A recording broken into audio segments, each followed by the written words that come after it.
You know, we don't have nothing. We supposed to be security, but we're not secure. Mm-hmm.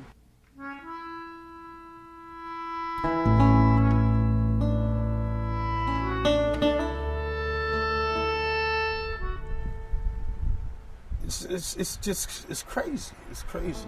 They're not supporting us or nothing. They just want bodies, and bodies is numbers, and numbers is money.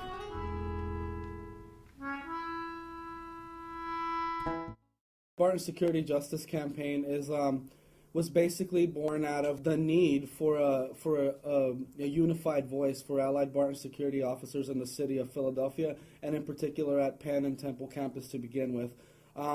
The reason for that is, I think, the obvious and the common grievances that are across the board for workers are the same, I think, everywhere. Lack of health care, unaffordable health care, lack of a grievance process, lack of timely and dependable reviews of work performance and raises, lack of sick days, lack of dignity is really what has pushed the workers to step up out there and really start to push back on this company to get back some of those, which in essence are human rights.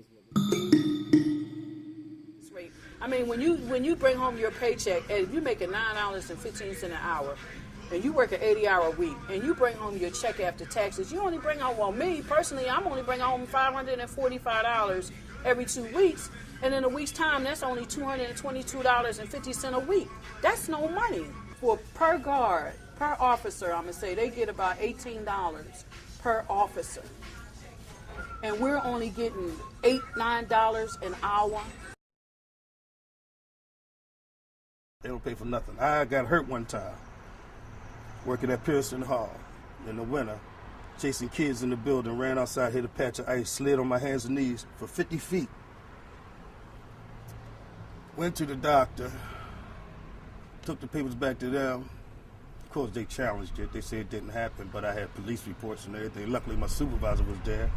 And I still wound up getting the bill, for $450, which I don't understand. How can I get a bill? I'm at work. But they told me I wasn't supposed to do that. But they told me to keep the kids out of the buildings, to secure the building. So what am I supposed to do?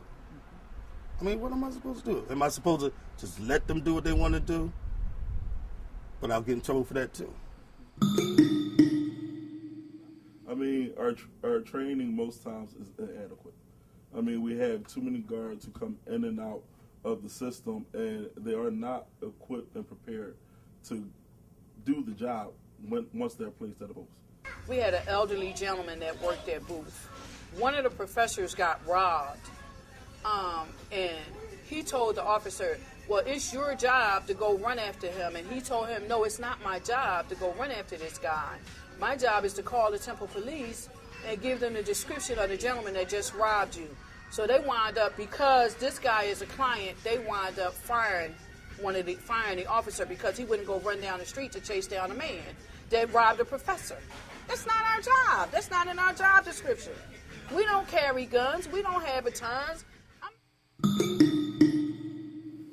We're talking about a company that has 86% density, 16,000 workers in the city of Philadelphia, the majority of which are African American, coming from West and North Philadelphia. We've heard a lot of stuff in the media recently about violence and the connections with violence, poverty, wages, and unemployment. And I mean, we're talking about a serious social ill that's deeply rooted in Allied Barton and is directly connected to Ronald Perlman and Amy Gutman over here at the University of Pennsylvania. So we have this like one hand washing the other effect, right? Where you have this billionaire who comes and gets his name put up on buildings on campuses and things named after him, giving millions of dollars to these endowments. The schools turn around and give him big fat contracts for his security company, and so everyone's winning in this paradigm except for the security officers. They're basically paying this subsidy to this millionaire and these very wealthy institutions with all this money in their endowments. So it's pretty crooked, But once the students found out that I was moving over here, there was a near uprising. I mean, they started an internet group to try to get me back. They started petitions, emailing the House Dean, my account manager. They were ready to stage a sit-in. They were very, very, very upset. Students here are the second highest revenue for Temple, so, I mean, our money should have a say in where they spend it and how they spend it. We can't get anyone's attention. Allied Barton doesn't want to talk to us, so we want to get Amy Gutman's attention. So what do? We decided to, take the petition to Amy Gutman. We're interested in forming a union. We want to help ourselves. Here are all the guards from Temple Community College and University of Pennsylvania. We have a list here, and we had a long list, and we want to present it to her to let her know, what our problem, and also talk to her about our problems. The next day I went to work, I was called in to the account manager, and he said, well, you did something wrong. So we got transferred. They wanted to fire us, but of course they're going to deny that. When the students at Penn found out what happened to the guards of the Philly Five, that we got suspended and transferred, a lot of articles appeared in Delhi, Pennsylvania. Specifically, one editorial that said, President Gutman, what are you going to do?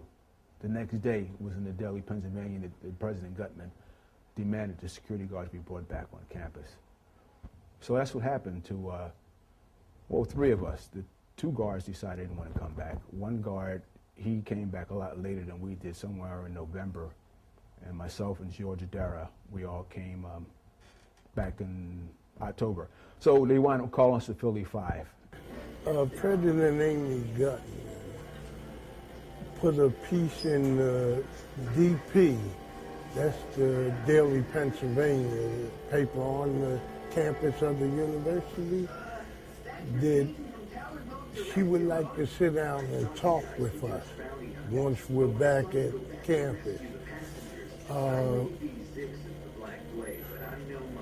We've been back for over a year, and we have reached out to talk to her, and we got no response from her. I'm still waiting to talk to her. It's a sad day when in the midst of academic brilliance and cutting-edge technological research, this institution with its fine international reputation for excellence still cannot assure its security guards will have a decent enough salary to be able to afford health care for their families or enjoy holiday pay. But these are really sick days when Amy Gutman and Ron Perlman cannot assure these workers of at least 3 sick days a year.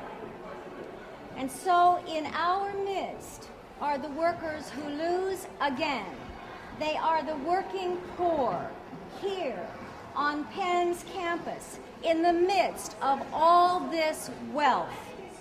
The university declares in its Penn Compact that it is committed to propel the University of Pennsylvania from excellence to eminence. For Penn requires both academic leadership and social responsibility in carrying out the core university activities. That's a bold and noble vision. But for the University of Pennsylvania to ally itself with an employer that will not guarantee basic fair treatment for its employees flies in the face of the very accomplishment of that vision. There are 16,000 security guards employed by Allied in Philadelphia. This is an opportunity for Penn to lead the way. Why can't Penn make the difference in the lives of all 16,000 by setting the standards higher for the ones who are employed here? We could do that. All that's needed is the will. And David versus Goliath, David does win, but you just have to take that risk sometimes. And that's all I'm asking people to do. Just get involved. We are marching, we are marching, we are marching for our Penn guards. We are marching, we are marching, we are marching, we are marching, we are marching for our Penn guards. We are marching in the heart of God. We are marching for our Penn Guards. We are marching in the heart of God. We are marching for our Penn Guards. We are marching, we are marching, we are marching, we are marching, we are marching for our Penn Guards. We are marching.